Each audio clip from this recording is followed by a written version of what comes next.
About 9 months ago, on this very podcast, I discussed the idea of Andy Bown albums from the 1970s being reissued on CD in the UK.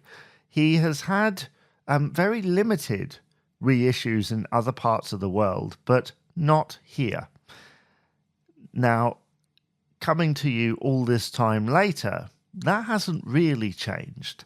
But there has been some traction in that area because a couple of months ago, a couple of his albums, 1972's Gone to My Head and 1977's Comeback Romance All Is Forgiven, have appeared on streaming services such as Spotify and Amazon Music. That means that if you have the app or a subscription to these services, you can go and stream right now two of Andy Bown's albums from the 1970s.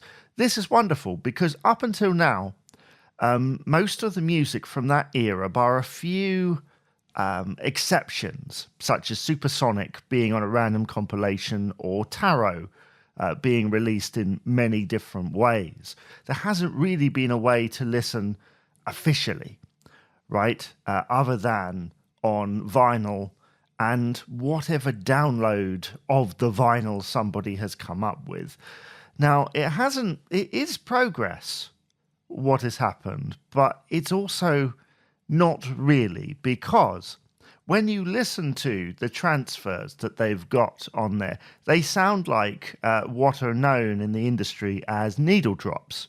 So essentially, what somebody has done is the same way that we would have got it years ago online, is somebody has got the record, the original record, and they've basically dropped the needle down on it, pressed record, split the tracks up, stuck it on streaming, and Bob's your uncle. The setback with this is obviously the sound quality, because you are listening essentially to a record that's been digitized and you're hearing any pops and crackles and anything else. And the thing is with Andy Bown's music is there's a lot of like dynamic range, if you will, if that's the right phrase. For want of a better phrase, that is what I would describe it as. Because you have some songs, not necessarily on these two albums, but in general, I think, you have some songs that are really quiet 1 minute and then they'll go really loud. And the thing is, during those quiet sections, we're supposed to be sort of listening to his little things kind of weaving in and out, and little piano and stuff. And what we can hear is all those things weaving in and out, but also pop, pop, pop, pop, pop, which was fine in the vinyl days, but it's not something that you expect on streaming. And so that is a setback, and that is unfortunate. It's not really that noticeable in certain situations. I think if you're listening to headphones, you're going to hear it a lot more than if you listened on speaker.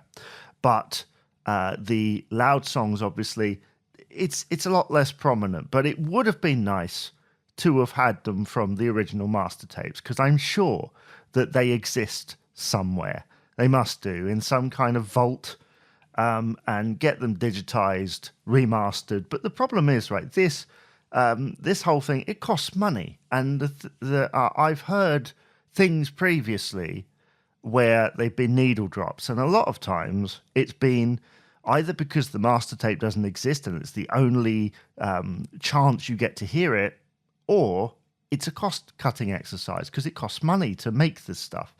So, yeah, it is a bonus that finally two rarely heard Andy Bown albums, one of which is sort of on the folk pop end and the other one more in kind of country pop ballad type stuff. I love songs like Too Good to Last and Nobody's Fool, which to me sounds like some kind of, I don't know, cop show theme tune starring Dennis Waterman. That's kind of what I hear. I don't know what it is.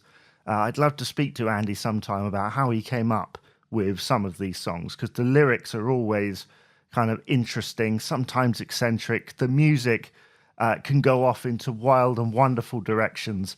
And it's really cool that finally we have a chance thanks to Renaissance Records, to hear this. It's Renaissance Records that have put it out. It would be nice to hear his other 2 albums, Sweet William and Good Advice, as well, from that 70s period. I would like it to be from the original master tapes, though, because Good Advice in particular, there's a lot of quiet and subtle stuff that is getting lost, that would get lost in such a thing. It was okay, I think, years ago. It was the only format that was available. And so it's the same with any digitization. No one had access to the master tapes.